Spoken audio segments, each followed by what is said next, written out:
Okay, so as we were saying about ball position, you had it too far back, really, and that's basically mid-lift, not almost favouring your right foot.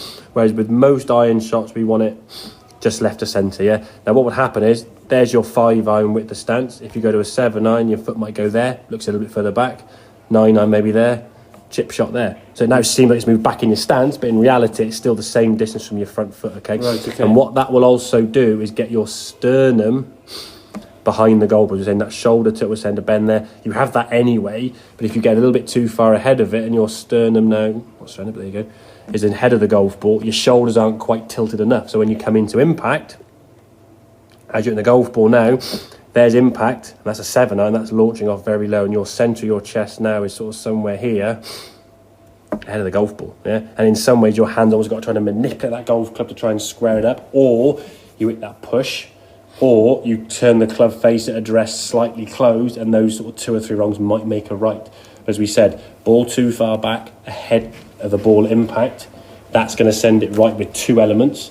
Then you'd close the club face, which might then hit it straight. Yeah. You've got 1 element of straight, so 1 element of left and 2 elements of right. More often than not, 2 beat 1.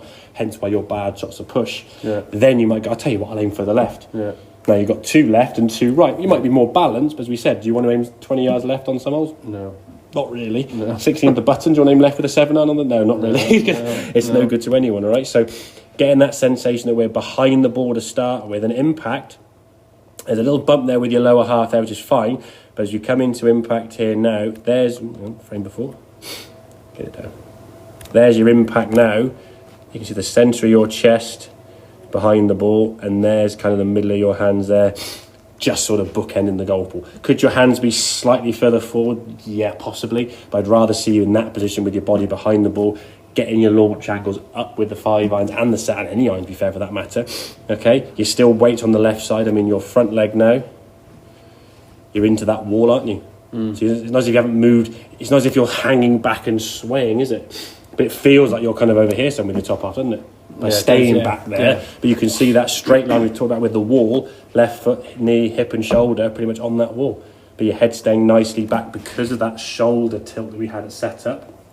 And you're getting a good impact position to then release through, again, staying this side of the wall. And that feeling, I think, of sort of swinging something up over that left shoulder, I put that club kind of up in the corner there. So try to feel you're hitting something kind of up here, sort of like, I guess, 10 o'clock-ish kind of position, if midday to target. Sort of swinging up to that left-hand side, get that sensation of releasing a bit more round the corner, rather than sort of being a bit too far kind of forward. And then, as you can see, they're moving a lot further forward than you really want to. And then it just blocks you off. Yeah? When you've got loft in your hand, the more loft you have, the more you can turn the club face to compensate. You put a 5-iron in your hand with less loft, or a 4 or 3-iron, I think, and you turn the club face, there's no loft on that golf club anymore now, so you're not going to want to do it. So you'll probably turn it less.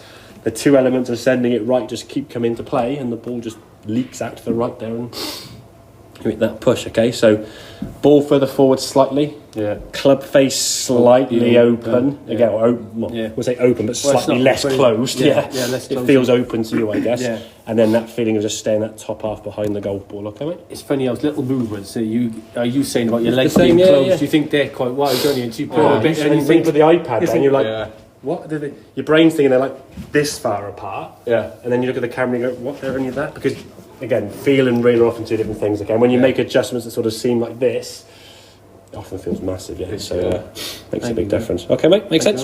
Cool.